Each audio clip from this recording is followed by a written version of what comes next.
Welcome to TaNaCh Talk. I'm your host, William Hall, broadcasting live out of Kingsland, Texas, USA, with another episode of TNT, Twisted New Testament.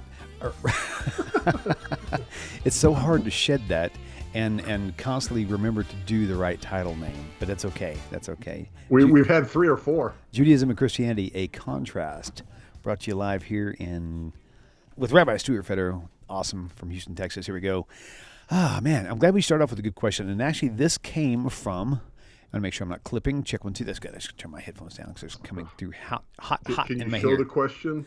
Actually, yes, that's a good point. All I have to do, that's a really good point, actually. And this was on a video of ours. This was actually on one of our videos. Yes, it was. And let me pull up that. You're so smart. So this question was on YouTube, or this question was on Facebook? It was a YouTube chat question. And it was right here. Oh, here we go. Okay, so she just asked how can she tune in. So the question was, actually, let me respond to her right now. I'm going to go to youtube.com Copy paste. TaNaCh Talk. There we go. That will get her right where she needs to be. All right. youtube.com/TaNaCh Talk. Very good. Okay, good. I'm glad we're actually talking about this now. Okay, so let me do a screen capture real fast, and I will show you exactly what that question was. And I think I've got it right here. And here we go. Okay, this was actually one of our other shows, and it was the one where it says, "Does the New Testament promote violence as a punishment for non-believers?" Which had a lot of. I'm probably going to go back and retitle that again because there was a lot of questions we talked about, and that was just one of them. And so it'll help people find this again. So the question was, if the children, and this is a great question because this actually was my number one dilemma leaving Messianic Judaism, was this question right here. If children shouldn't die for the sins of their fathers, then why the first child of David, King David and Bathsheba, why did that child have to die? If in fact the child shall no longer die for the father's sins. And for me, this was huge. It was really, really. It was troubling. That's how huge it was. It was very troubling to me. So I'm really glad that this question came up when it did. And so I'd like to hear you tell us about it, please. All right. So first of all, where does the idea come from? The answer is numerous places, but where does the idea come from that the kids don't die for the sins of the parents? It's in the Torah. It's in the 5 books of Moses. It is first found in a general style in Exodus, where Moses comes down from the mountain and the children of Israel are involved with the golden calf. And Moses says, I don't know what to do. Maybe I can atone for your sin. Maybe God will punish me for your sin. So Moses goes up to God and says, forgive these people for the sin they committed, or wipe me out of your book that you have written. What book? We believe it's the book of life. Moses is saying, kill me for their sin. Could be the book of who gets dessert after dinner. The point is to be written out of that book means to be punished. And Moses is saying, punish me for their sin. God's response, the world doesn't work that way. The person who does the sin is the person who gets the punishment for the sin. And God says, I will punish the children of Israel for their sin of the golden calf. You have a bold statement of that fact in a larger version in Deuteronomy 24:16, where it says, no man shall be put to death for sins of his child. No child would be put to death for the sins of his parent, but every man shall be put to death for his own sin. Let's be clear what that means. Okay, it means that the death of a child doesn't take away the guilt for the sin committed by a parent.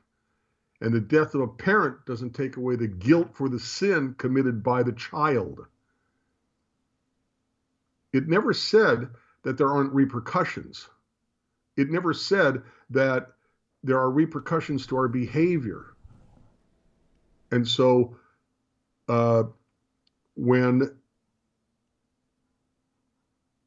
let's take, for example, a soldier jumping on the hand grenade, somebody being stupid, pulls the pin out of a hand grenade and throws it into a group of people, and the one soldier sees what's going on and sacrifices himself to save the lives of his buddies. Okay, so he throws his body over the hand grenade goes off, he dies. Would you also say that the soldier's death takes away the sins committed by all the other soldiers? No. So just because a person dies doesn't mean they're taking away guilt from sin committed by someone else. Okay, now let's, William, go to the quotation directly from Samuel, All right, Book of Samuel. Okay, here we go. Okay. 1 second. Let me recrop that in real fast because I had to put it up to the screen. And there it is. Okay, you're up. All right, second. Yep, 2 Samuel 12:9. Yes, sir. Okay, so 2 Samuel 12:9. Wherefore hast thou despised the commandment of thee? This is the prophet Nathan speaking to King David. Wherefore hast thou despised the commandment of the Eternal to do evil in his sight? Thou hast killed Uriah the Hittite with the sword, and hast taken his wife to be thy wife, and hast slain him with the sword of the children of Ammon. Now therefore the sword shall never depart from your house, because you have despised me and have taken the wife of Uriah the Hittite to be your wife. Thus says the Eternal, behold, I will raise up evil against you out of your own house, and I will take your wives before your eyes and give them to your neighbor, and he shall lie with your wives in the sight of this sun. For you did it secretly, but I will do this thing before all Israel and before the sun.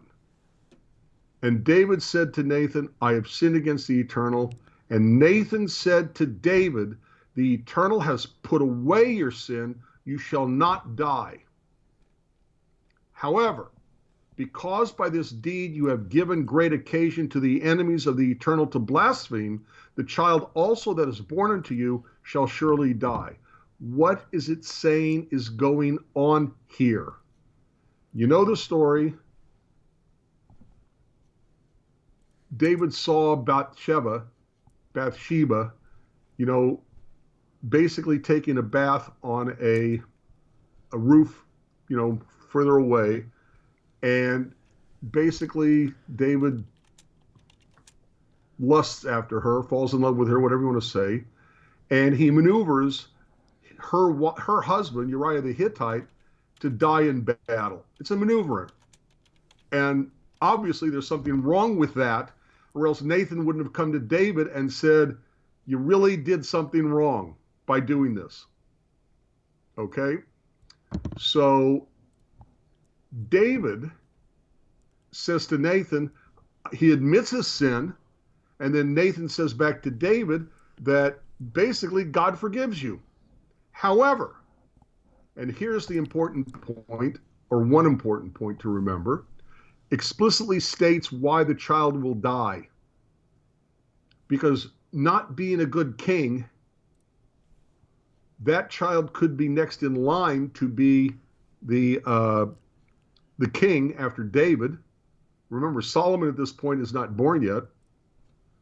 David sinned to make this child come into existence.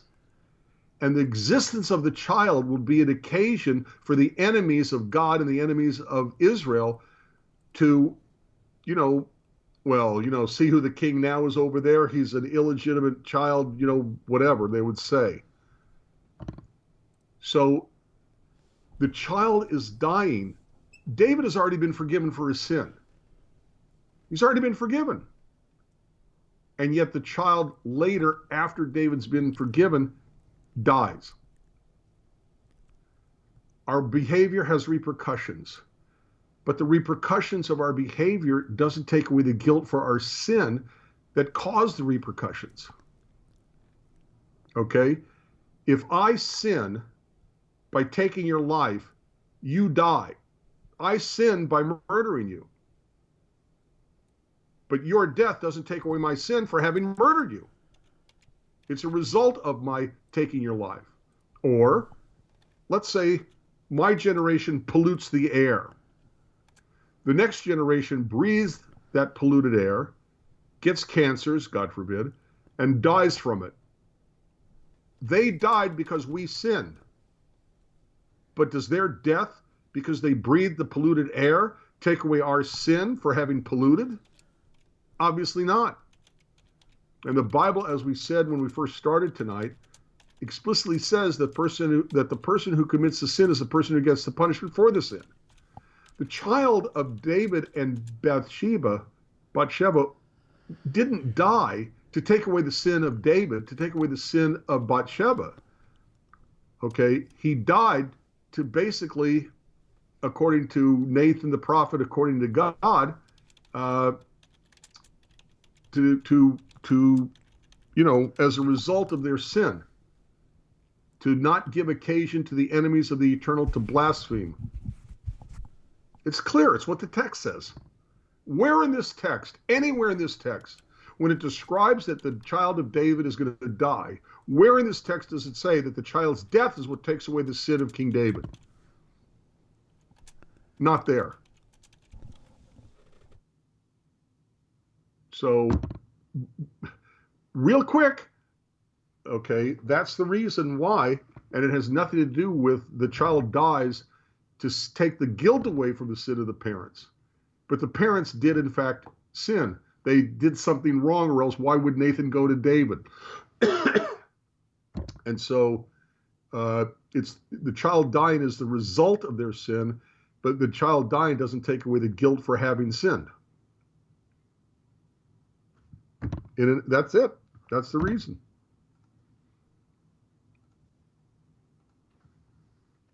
Okay, so sorry, I'm multitasking as usual. As usual. One second. Let's see. There was a question attached to this that I need to try to go back and find. Let's see. Okay, give me 1 second. I don't want to take up time trying to find it.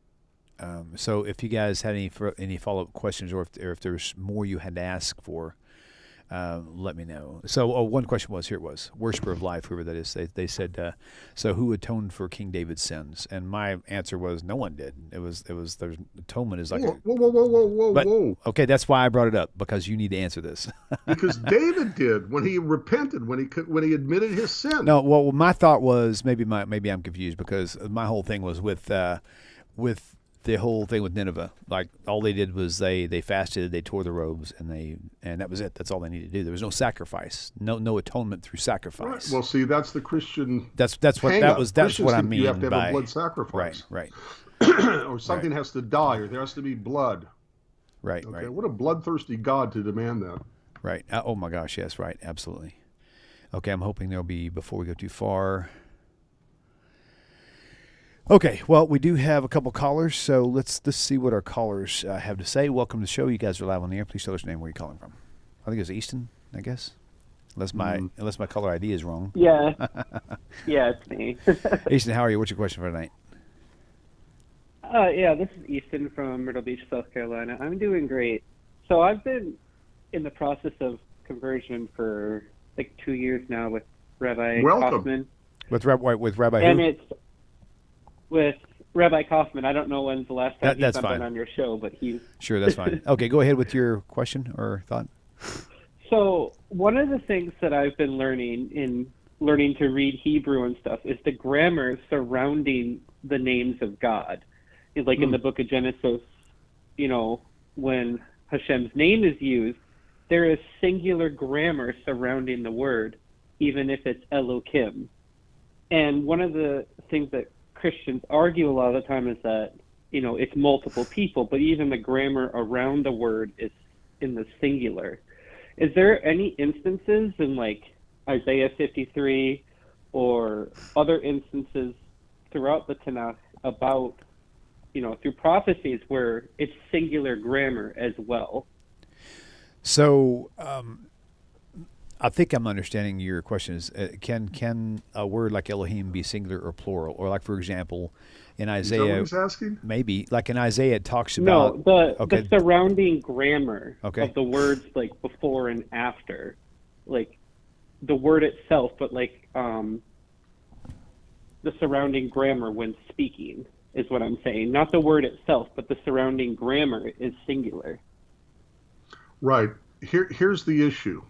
Okay. The word can be plural. It's in the Ten Commandments as plural. Okay. When it is recognized as a plural grammatically, then it's not a reference to God. The word Elohim can be used to mean judges. Okay. God says to Moses, I will make you an Elohim to Pharaoh. I don't think Pharaoh bowed down to Moses, but Moses was a power that Pharaoh had to recognize, and the root word of that word, singular or plural, the root word of that means power.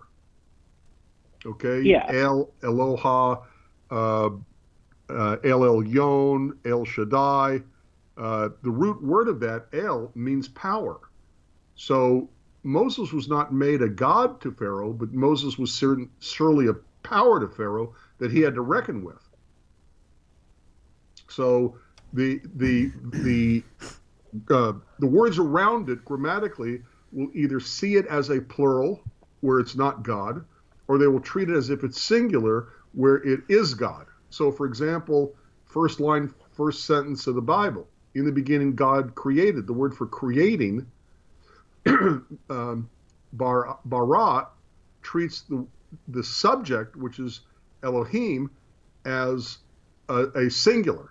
Therefore, we know that word refers to, So is that what you're talking about? That's what I was talking about. Like, a lot of people use in the fallen angel verse, but it says, B'nai Ha, Elohim, the sons of God, but it's like the powerful nations, the leaders of nations.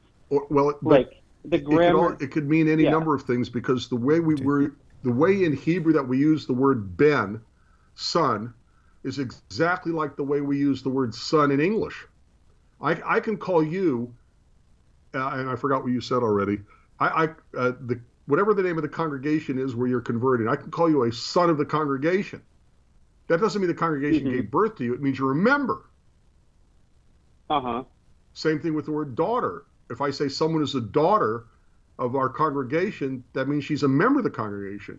So B'nai can mean literally sons of, but it can also just as equally mean members of those who believe in God.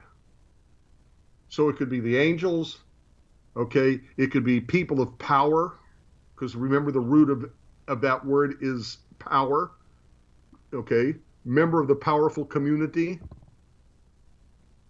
So all of those are possibilities at that place in Genesis.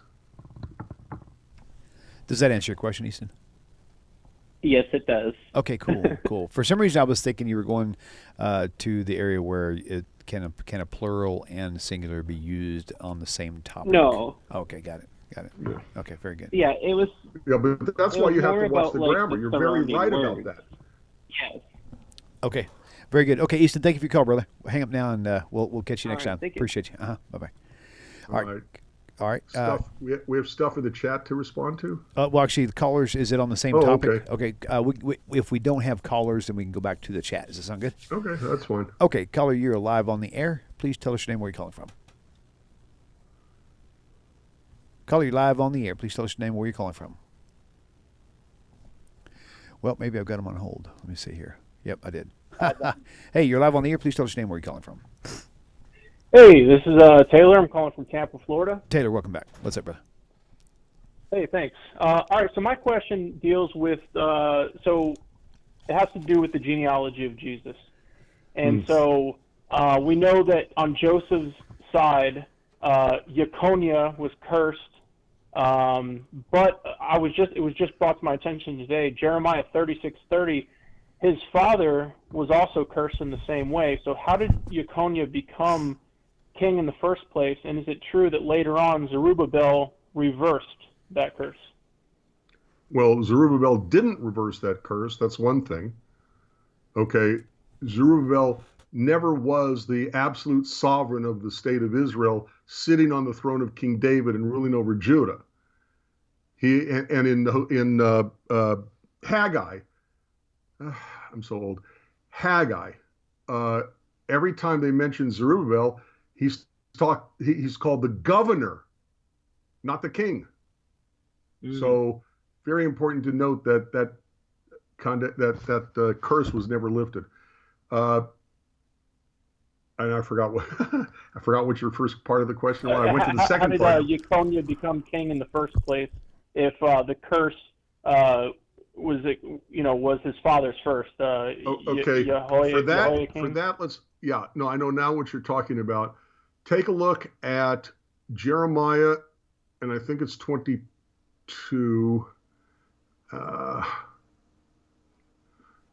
Let me find it here. I know you're here somewhere.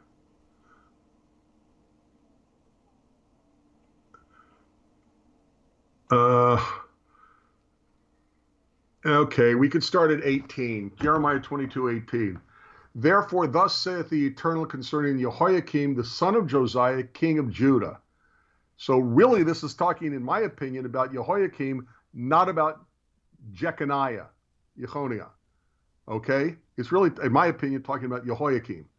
They shall not lament for him, for Jehoiakim, saying, oh, my brother, oh, my sister. They shall not lament for him, saying, oh, whatever. Okay?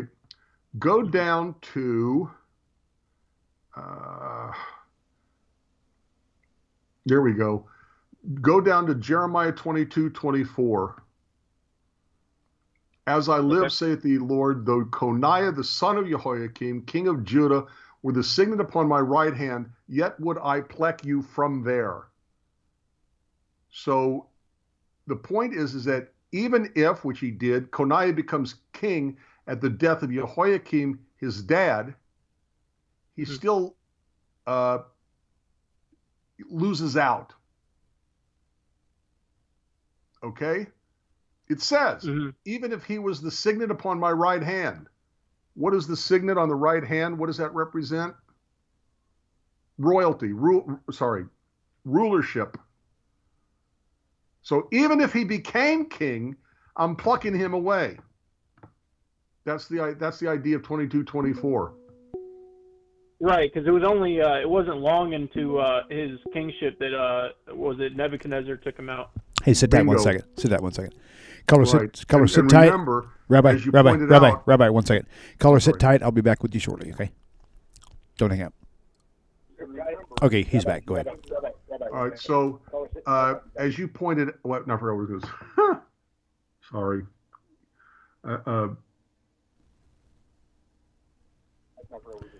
I forgot what I was going to say. Sorry. Yeah, it's okay. When we have somebody on hold, if I don't take the next caller, then we'll have a big void. I know, they'll hang up and you lose the Sorry call. about that, guys. No, that's fine. It doesn't matter.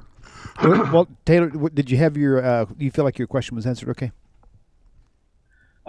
Yeah. So essentially, he was able to become king, but it's still that he lost out because it wasn't long after that he was taken out by Nebuchadnezzar. Even if he became the signet upon God's right hand, he would be plucked from it, which he was. Okay, yeah, that answers it. Thank you. Okay, awesome. Very good. It's okay. 22:24 of Jeremiah. Perfect. All right, good deal. All right, caller, you are live on the air. Please tell us your name. Caller, you're live on the air. Please tell us your name. Where are you calling from? I'm calling from Montana. All right, you're cutting out a little bit. I didn't hear your name, but that's okay. Go ahead with your question. All right, so I called last week, and the question was, Sorry. is JC in the New Testament Emmanuel prophesied in Isaiah 7:14? Okay. And Greg McBride said no. Okay, so I had to go do more research. Okay, one second. Don't hang up. Caller, sit tight. I will be right back with you. Don't hang up. Okay. All right. Okay, you're back again. Go ahead. Okay, so I went and did more research, and it says right in the first book of Matthew, or the second book of Matthew, I believe it was one of the two, but for sure it says that the birth of JC was the fulfillment of Isaiah 7:14. So even though, like, I mean, Emmanuel, when he was here, was trying to tell everybody that he was written about. JC was trying to say, like, if you know me, you know the Father, for he wrote of me. You said Emmanuel? Okay. You said when Emmanuel was here? When was Emmanuel here? I'm saying JC, I believe, is Emmanuel. Okay, go ahead. Like, so he said that the Father wrote about me. Okay, so to the Pharisees. And so I'm saying, and right in the very beginning of Matthew, it says that JC being born, obviously they didn't call him JC because there's no J's in Hebrew. Right. So right. that couldn't. So I think they just made up a name, the Catholics or whoever, and just They didn't slapped call it in him there. Emmanuel either. Yeah, he was supposed to be called Emmanuel, but nobody called him that. So. Okay, so nobody called him Emmanuel. Right. But they called him JC. Yep. Doesn't matter. It That's kinda- says he will be called Emmanuel. Yeah. When was Jesus ever called Emmanuel? He wasn't. Why was he called Emmanuel? Because every time the king saw the kid and said, oh, his name is God is with us. It's a reminder. Oh, God's right. on our side. I don't have to worry anymore. Because the kid himself is what the sign was. Right. But the sign was Emmanuel, and then how come right after it says that he'll be called JC, it's in Matthew? How come it says that this was the fulfillment of Emmanuel being Because born? Christians wrote it. Okay, sorry, 1 second. Caller, sit tight. I will be back with you shortly. Don't hang up. Caller, don't hang Okay. up. Okay. All right. Okay, you're back. Go ahead. The Okay. reason it says So- that in the book of Matthew is because Christians wrote the book of Matthew. So for me, I believe that was, and everything that he was about what God was trying to do for everybody, and he was just trying to point everything back to God. But he was trying to tell Nobody cares what you believe. You can believe what you want. We don't care. But I don't. At the end of the day, like somebody could have changed. I don't. And somebody.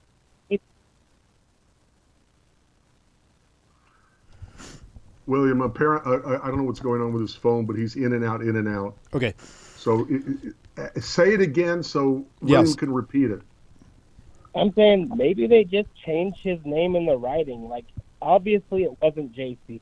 Like, obviously there's no J's Hebrew. So we can rule out his name really being JC, right? Okay. Because that definitely wasn't his name. When Mary was... The C of JC is an epithet. It's a title. The word Christ means Messiah. So they're Right. saying Jesus the Messiah. So the C part, they'd only use the C part, the C of JC, the Jesus the Christ, after to them he was proved to have been the Christ. So that wouldn't have been there. Right. So it's only Jesus that they would have used. But the point is they use the word Jesus, not the word Emmanuel. And the reason why he was supposed to be given, this child was supposed to be given the name Emmanuel, is because the child himself was the sign to whom? To Ahaz, the king. And every time Ahaz, the king, would see the kid... Not to the Jewish people. Now, you said to the Jewish people, but that's not true. That Rabbi just said it. It was the sign was specifically only for one person, and that was King Ahaz. And right. Yep. So go ahead, Rabbi.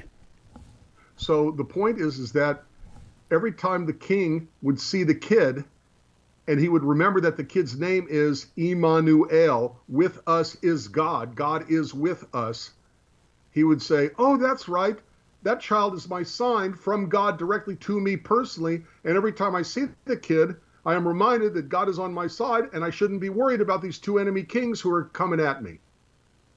Okay. And all right. when exactly did Jesus do that? When was the Right. when was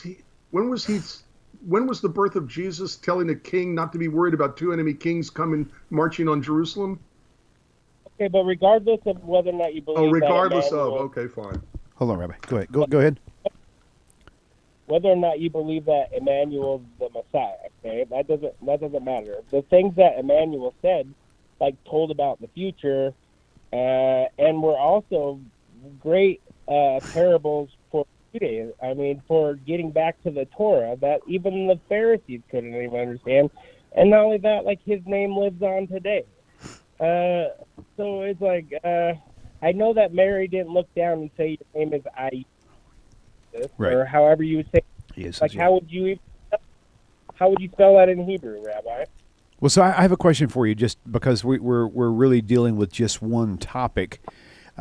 What other reasons would you say that make you believe that Jesus is the Christian Messiah? I mean, it can't just be the Emmanuel thing, because you acknowledge that there are a few issues with that. What other main reasons do you believe Jesus for? Why? What in the New Testament that's a fulfillment of prophecy that makes you believe for certain that Jesus is the Messiah? I don't believe that Emmanuel is the Messiah. You don't I believe that he might have been God with us, for real. right? More Okay? than likely. Well, okay. Why do you? Okay, so why do you believe that he is Emmanuel? Then let's go there then, because we Yeah, just that's discussed that. We just discussed and proved the point that it's never mentioned anywhere in the New Testament where he was ever called that. So you're calling him that yourself because you believe it. Like Rabbi said, he's not being rude. We don't care what you believe. We only care what we can prove. And what you're doing is you're creating a new thing, a new trend that people might start following you, calling him. But he was never called that, so you're doing something new. So let's use what's old. Let's use what's in TaNaCh and what's your New Testament, and tell me what fulfillment citations you have regarding that, or anything else for that matter. Well, right in Matthew, it says that it refers back to 7:14, right after they name him. Why would it do that? I already explained it twice. Yeah, that's why I chuckled, because he already explained it and you didn't catch it, I guess. That they named him something totally different and then referred right back to that name. That doesn't even make sense. Well, let me I ask. just explained twice why they called him Emmanuel, so that Ahaz the king alone would see the kid, remember his name is God is with us, Right. God's on my side, and I don't have a reason to be afraid of these two enemy kings. I said that's the third time I've said that. So you believe the problem is that you believe something that's not written. You believe that Jesus was Emmanuel, but the problem is that the prophecy specifically, it tells you exactly who it was for. It was for King Ahaz, and if 700 years pass before a fulfillment comes in, what good is that to Ahaz? The prophecy was made for King Ahaz and him alone. That's it. Nothing else. Everything else in the New Testament, it's all added on things that they're trying to push their agenda to try to prove that their Jesus is Messiah, which is all a lie. And then you're saying that Ahaz had a sign of a person named Emmanuel. Who was that person then? Who was Emmanuel? The kid. Did you read the story? What kid? Whose kid was it?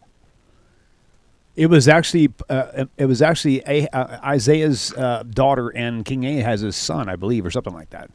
They knew who the kid was. It literally says that it actually refers to the child, so they both knew who it was. Even if it was Ronald McDonald's, they knew the child because it says the child, not a child. But they named him Emmanuel. Yes, They I named told the kid. So in Isaiah, I think in Isaiah, what is it? Isaiah chapter 8, it goes on to talk about how the father, or how, I think it says Isaiah. Or what does it say? I don't want to misquote it, but it says one of them called him something else. But the mother called him Emmanuel, and the father called him a different name. But it does say that he was called Emmanuel, though. So let me see if I can find it here real fast. So okay, so again, we're still sticking on this one thing, and see for us, it's way more than just one thing. It's like 500 things that's wrong with Jesus, not just the name. You know what I mean? I understand that's the word of God. Like, Okay. we all understand. So you do not believe that Jesus or Yeshua is the Son of God, and you don't believe he's the Messiah. Am I correct on that? I believe Emmanuel is. Okay, but you also believe that Jesus is Emmanuel. So now you're kind of double talking. Now you're talking out of both sides of your mouth. Okay, forget the word Emmanuel. Let's do me a favor, just so I can get to the next caller. I need to understand you, otherwise we're wasting time. So, do you believe that the JC is Emmanuel? Yes or no? Just one answer. Yes or no? Yeah. Okay. So you do believe that Jesus is the Messiah then? Okay. Thank you. No. I don't believe that it even matters. Like, I believe that he was God with us. That's why he was telling the Pharisees that they were blind. Then Like he I said, would direct because you said that. Rabbi? Then I would direct you to take a look at the book of Numbers in the Torah, the 5 books of Moses, in the book of Numbers 23:19, where it says that if God were a man, he'd be a liar. Yeah. Okay, And but the point is that I worship the God of William, Abraham, Isaac, and we're Jacob done. only. Like, I don't worship JC. You can, You know, and I don't worship the Messiah, and I don't worship nothing like that. Okay. I worship the God of Abraham, Isaac, and Jacob only. Okay. Probably but I not. believe that Emmanuel is part of the puzzle. Okay, but you're saying you don't worship the Jesus No. Emmanuel figure. Oh, no. Okay, Did that's a good Jesus thing. die for your sin? No. That's a good question. Do you believe that Emmanuel died for your sins? No. Good. Like, I don't believe a man can die for your sins. Good. Like, I believe that he got killed because Okay. he There's told not a the Christianity on Pharisees planet why. Earth that would accept him. Okay, so here's my synopsis here. So I believe that you're just one of these odd birds. I'm an odd bird. I'm not insulting you. That you just don't think like most Christians do, and you've just got a interesting view. And hey, I'm glad that you don't worship the Messiah figure, whoever that might be, Emmanuel or Ronald McDonald, whoever anybody wants to call it, but you don't worship him. You know he's not to worship. You don't believe he can die for your sins. So in that regard, hey, my hat's off to you. So the rest of it's if you've got a different view on the Bible, that's fine too. But that's really not what the purpose of the show is. But I do appreciate you calling in. So I hope you have a great night, and thank you for your call. All right, let's go here and take this next caller. You're live on the air. Please tell us your name, where you're calling from. Hopefully I got you now. Right now. Go ahead. You're live on the air. Hello, Will? Yes, go right ahead. You're live on the air. Hi, Will. How are you guys doing today? Doing good. Thank Doing you. great. Thank God. How are you? Great. Hak Sameach, Baruch Hashem. I'm doing pretty good. Thank you. Thank Chag you. Sameach. Moedim l'simcha. Amen. So I don't really have a question as so much as the theory, but something that I've been listening to your program for quite some time now, Will. Okay. But one thing that I've never heard you guys talk about, or Rabbi Tovia for that matter, is that Jesus' birth, I believe, may have possibly been a product of a rape. Yeah, I've pondered that as well. Hey, don't hang up. Hang on one second. Judy, sit tight. We'll be back with you shortly, okay? Okay. All right. Let me make sure I got the wrong. Yeah, this is the right one. Okay. All right, you're back. Okay. So, yeah, that's just something, because I was speaking with a couple of my Christian friends. I said, listen, have you ever maybe thought that, your Messiah, the person that you guys believe in, like, could have been the product of a rape? Because in every way, the New Testament occasionally from time to time does mention halakha and the way that the way that things happen or transpired is more or less in line with that. So, apparently Joseph didn't want to denounce her. He wanted to put her away quietly, all those things, because she didn't yell out in the field as Jewish women should have done in the case of rape. So I'm thinking, he very well could have been a product of rape. Right. I mean, and on that same ground, I mean, she could be the product of adultery, or well, they weren't married, but she was. They were definitely like, what's the word they use for it? I forget. Engaged, I guess you could say. So that's also a possibility. But that's something that crossed my mind numerous times, and that's definitely a possibility. I mean, there's really no way of knowing. The only thing we can know for certain is that based on the text of TaNaCh and stuff, that Jesus couldn't be the Messiah, because you have to have a human father anyway, and they're not giving him one. So, Of course. Interesting. Yeah, that's a good thought. Okay, brother. Thank you for the call. We appreciate it. Thank you. Appreciate you guys. Bet. Thanks. All right, let's go with this next caller. Caller, you're live on the air. Please tell us your name, where you're calling from. My name is Antonio Reed. Antonio, welcome. And I'm calling from Winston-Salem, North Carolina. Welcome to the show. Hey. Yeah, so my question for the rabbi, also I had a bit of a theory I wanted him to comment on. And it came up when one of my Catholic friends was trying to convert me about Jesus. basically, he believes in Jesus because of the resurrection miracle. And of course, there are a lot of miracles that accompany Jesus' ministry. And my question is this. What say, from a Jewish perspective, that all of the miracles, including the resurrection, the virgin birth, let's say all of this is true. It's not in TaNaCh, but let's say it's true. And there was a Jew who did this in the first century. We know from the book of Deuteronomy that if a false prophet is able to perform miracles, God allows it, and that it's a test. My question is this. Particularly in the resurrection scene, we're told that there are angels who are there in the tomb and not Jesus' body. We know that Satan in the Hebrew Bible, very different than Christianity, is a servant of God. And his whole role is to search the earth to test our faith through different devices, through different schemes, what have you. Is it possible that this whole Christian scenario, this crisis that happens in the first century, is some sort of elaborate test of faith created by Satan to test people's faith? Right. Even Jewish believers, to test them to see if they would follow that or stick with Torah. Right. Right. Absolutely. Absolutely, I believe it is. Rabbi? Oh, I think it's possible, but again, there's no way to know. All we can know is what we're told in the Torah and respond accordingly, which is why we Jews have to reject the whole thing about Jesus. And you called it right. I mean, you called out Deuteronomy 13 yourself. I mean, you already know that's there, and it's a test. And we also know that people, mainstream Christianity teaches that the laws have been put away with, and that basically is proof that Deuteronomy 13 is saying whoever's doing this deserves to die, which means that Jesus deserved death, right? Now, Messianics will argue that and say, no, he came to keep the Torah. Maybe so, but that's not the point. So you're right on track. So I don't think... God in the Bible says we can keep Torah, so that's one thing. Right. So... Very good. Okay. Well, and I just be real quick. My main point, sure. I guess, is because... Do me a favor, 1 second. Hey, caller, say, one second. Hang on. Brian, sit tight. I will be back with you shortly. Don't hang up. Okay, you're good. Go ahead. Yeah.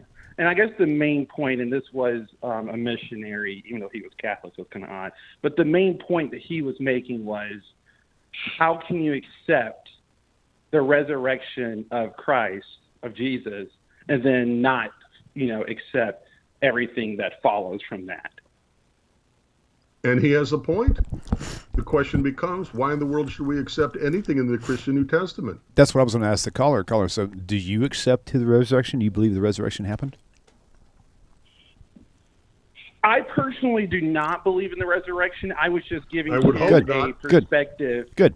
That even if it did, at least in my view, even if Jesus did perform these miracles, they're not in the Hebrew Bible, so why should that be a qualification for messiahship when it's not there? I also want to point something out to you real quick, and that is, in the book of Job, the Satan has to go to God to get permission to do everything that the Satan does. So when you say that this is a test by Satan, I would argue that for whatever credibility you want to give it, and if you want to call it a test, that's fine, but it would still be a test coming from God, not the Satan. Right, absolutely. Absolutely. And I say that because you notice that in the New Testament, everything that Jesus does, and I don't know why Christians don't have a hesitation reading this too, but Jesus is always asking for authority from his Father. Mm-hmm. And that's a clear indication, at least to me, that he's not the Father and he's not in charge. Right. And Jesus also says that if you blaspheme against the Holy Spirit, there is never forgiveness. But if you blaspheme against Jesus, there is, which means they're still not one and the same. Right. So anyway you'll read the New Testament, Jesus is not equal to the Father, and Jesus and the Father are not equal to the Holy Spirit. Callers, sit tight. I'll be right back. Don't hang up. Now I'm getting my callers confused. Okay, here we go. Okay, sorry, you're back. I had to tell the caller to hold on. Okay, so all that makes sense to you? And you already answered it right. I mean, you already know the answers, it sounds like, for your Christian friend, your Catholic friend. Yeah, I really do appreciate you guys taking my absolutely. Never let it be said that Catholics are not missionary Christians too. Yeah, definitely. But I hear that a lot from Catholics, and I hear that a lot from Jews. Oh, the Catholics aren't missionaries. Right. Well. All right. Thank you, man. Appreciate your call, brother. All right. Good deal. Let's see where we're at here. All right. Let's take this caller here. Caller, you're live on the air. Please tell us your name, where you're calling from. Oh, William? Yes, sir. Pennsylvania. Oh, you're William. Oh, well, welcome. I'm William also. Oh, yeah. Well, we both are. Good. What's your question for tonight? Okay. I was always wondering about, in Exodus, there's 2 sets of 10 commandments. Okay. There's the first one, I think it's in Exodus 21. I think the second one is in Exodus 34. And at the beginning of it starts as, I'm going to write the same 10 commandments, and then it's slightly different. The first two are the same, but I was always wondering about that. Okay. I'll go ahead and hang up now to you for your answer. Thank you. Thank you. All right. I can only tell you I have my own answer to that. Tell it. And my own answer is, the first rendition is the real rendition. The second rendition is Moses talking off the top of his head. Like reiterating, and not reading from a script. Right. That makes sense. I think you also get similar differences in Deuteronomy. And Deuteronomy is clearly a speech. So he's talking off the top of his head. And it's not meant to be, I don't know what I'd call it. I don't know what the word is. It's not. It is him talking off the top of his head and reiterating the basics, but not necessarily saying, now I'm quoting verbatim here. That's how I look at it. Got it. Okay. All right, let's take this caller. Caller, you're live on the air. Please tell us your name and tell us where you're calling from. Brian, welcome back. Oh. Brian, how you guys doing? There we go. Got you loud and clear, man. Go ahead with your question. All right, yeah. So mine is just about the claims that Christians make. It seems that they can't prove Jesus from solely the text of the TaNaCh, even though the New Testament makes many bold claims that, you can find the Messiah's death, burial, resurrection in the TaNaCh, or that the Messiah was supposed to raise on the third day, and so on.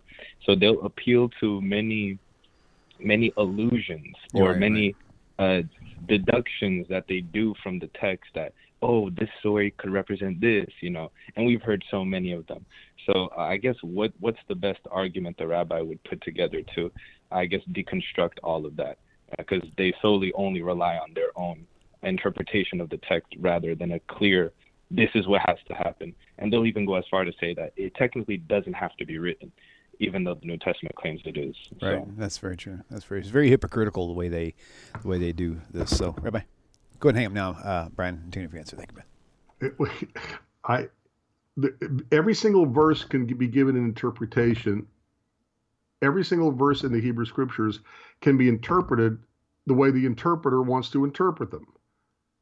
So to me, the issue isn't the misinterpretations of Scripture.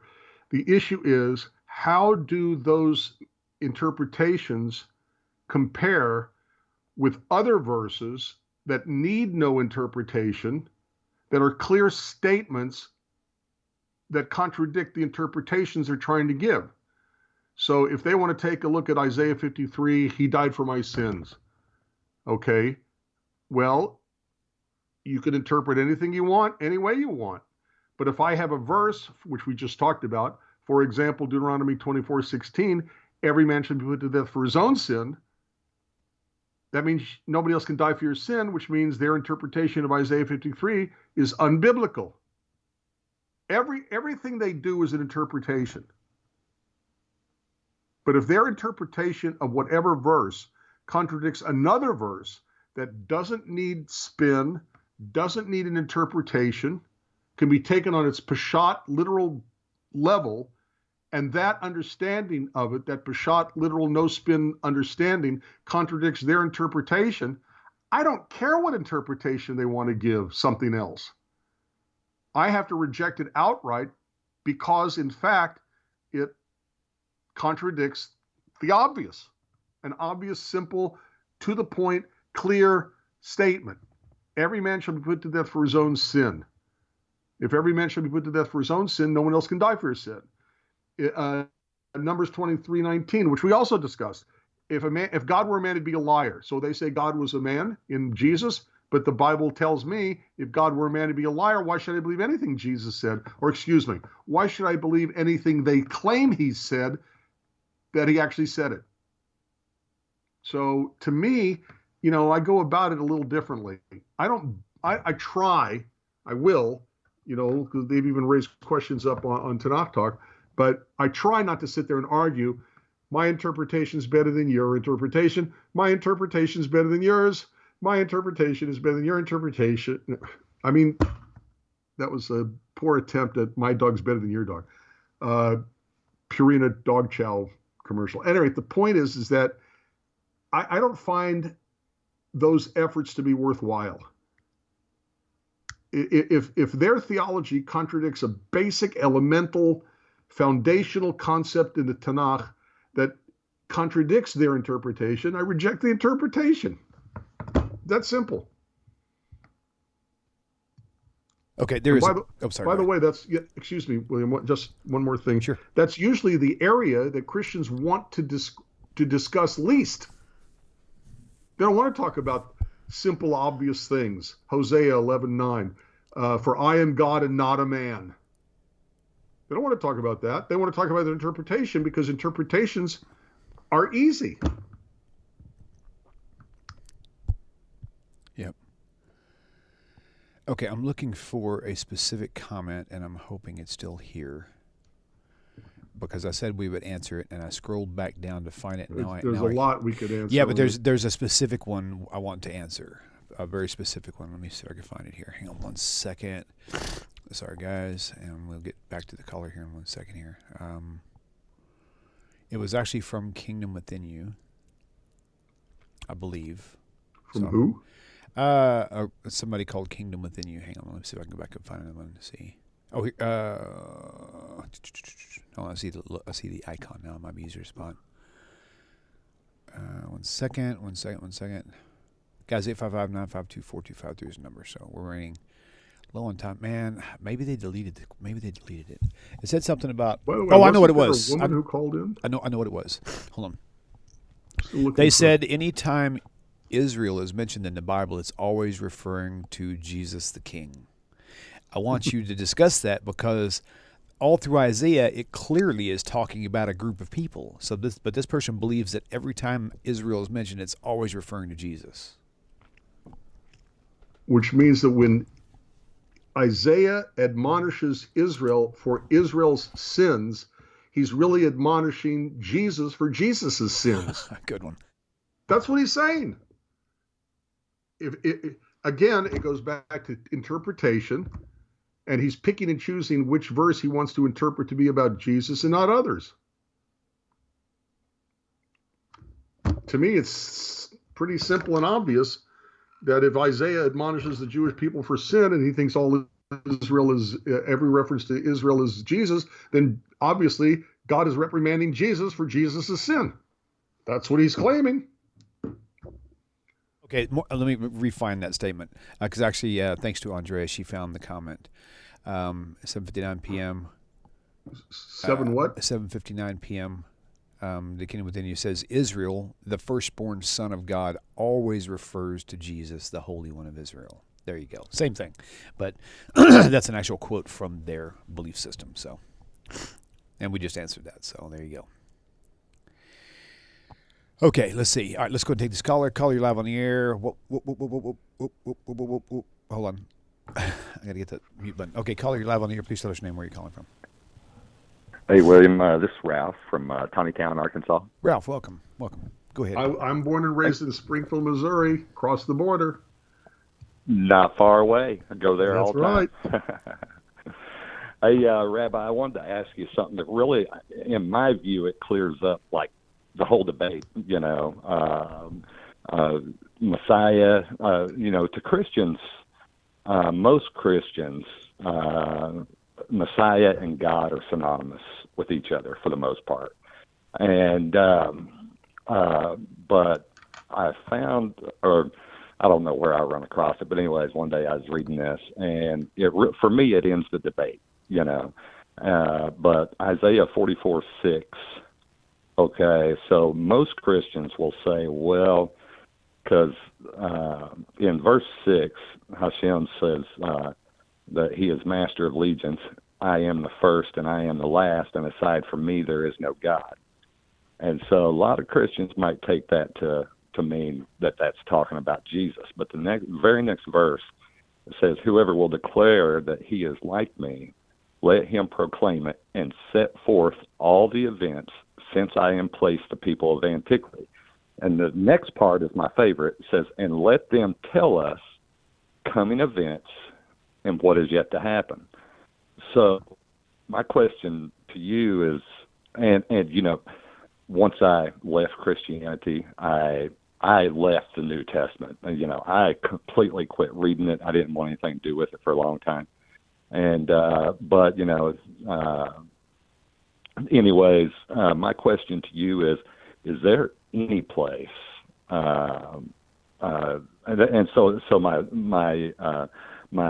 New Testament knowledge is not as good as what it used to be, is what I'm saying with that. But is there any place in the New Testament where Jesus made a future prophecy of Israel anywhere? Where he made a future prophecy of Israel? Well, where he made a prophecy of his own, of Israel, to prove that he is God. If he was God. Look, there are things that Christians will point to, like, you know, which all he's doing is repeating what Daniel said. Even in Christian interpretation, you know, that the temple will fall, that the temple will be destroyed. But that's not about Israel. That's about the temple. I understand verse tonight 7.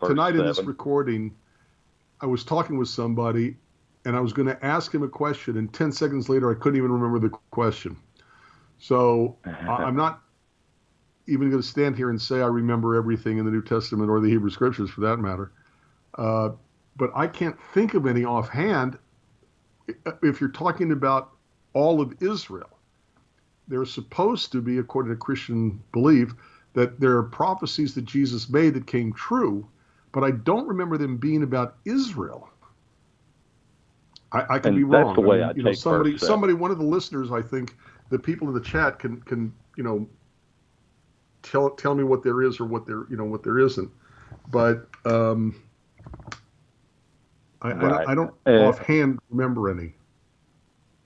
And you know, verse 7 of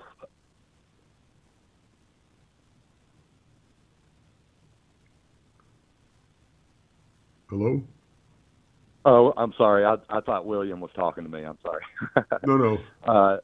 The way I take verse 7 of Isaiah 44, and I'm reading out of the Stone Edition, the way I take that is that if anybody is going to claim to be God, he has to tell people what the future, something that is going to come in Israel's future.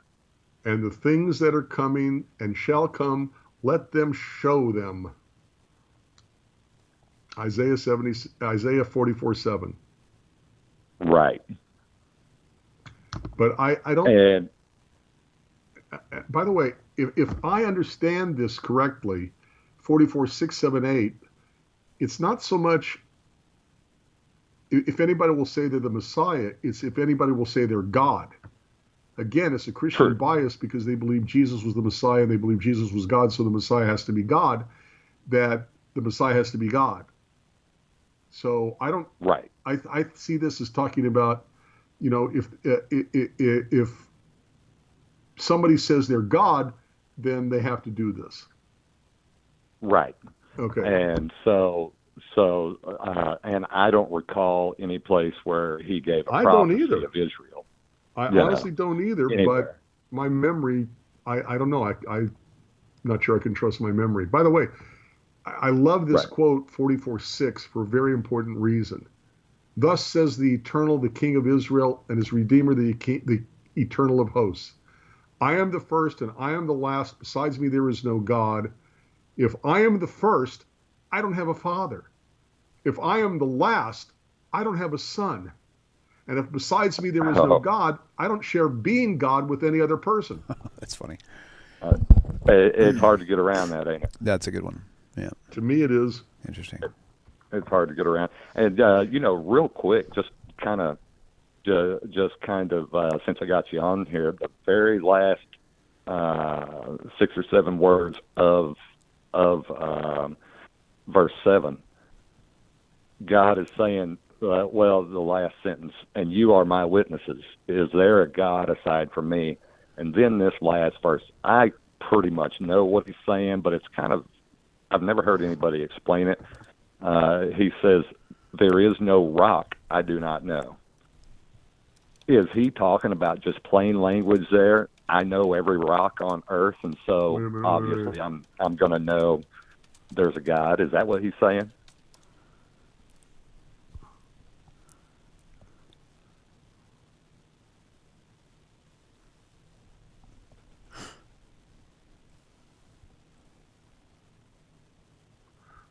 I'm sorry, say it again. I just was looking at the Hebrew to clarify.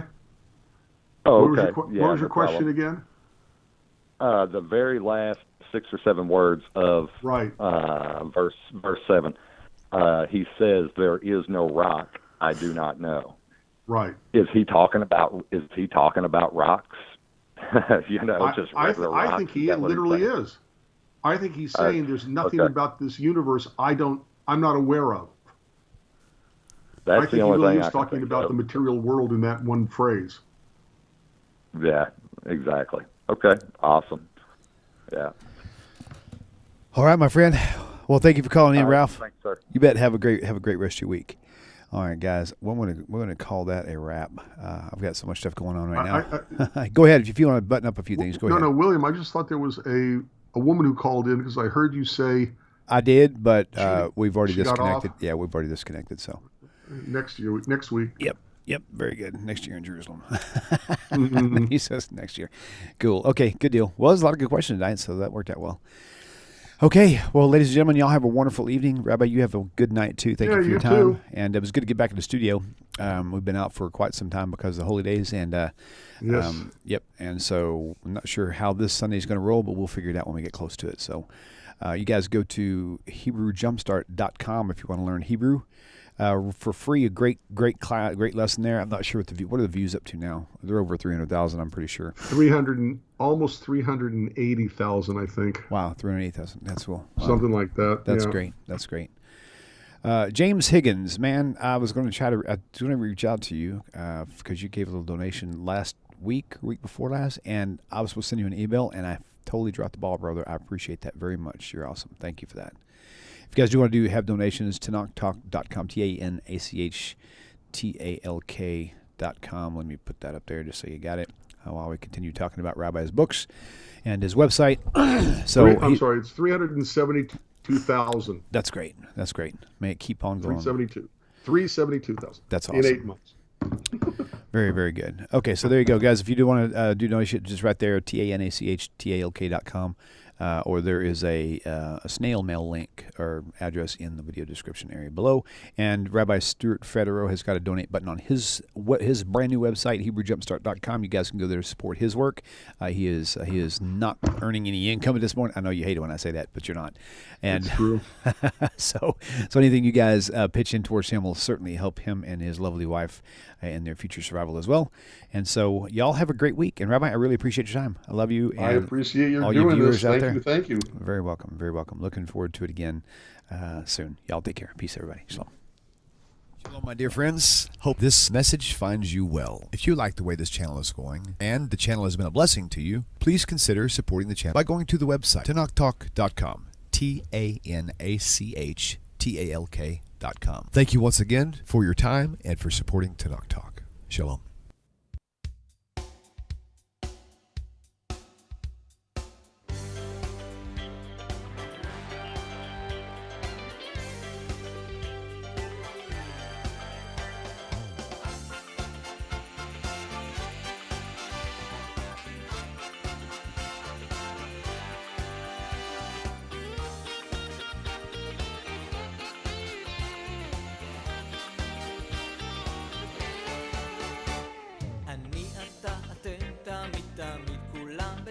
ביחד, חשוב מכל חשוב והכרחי להיות ביחד.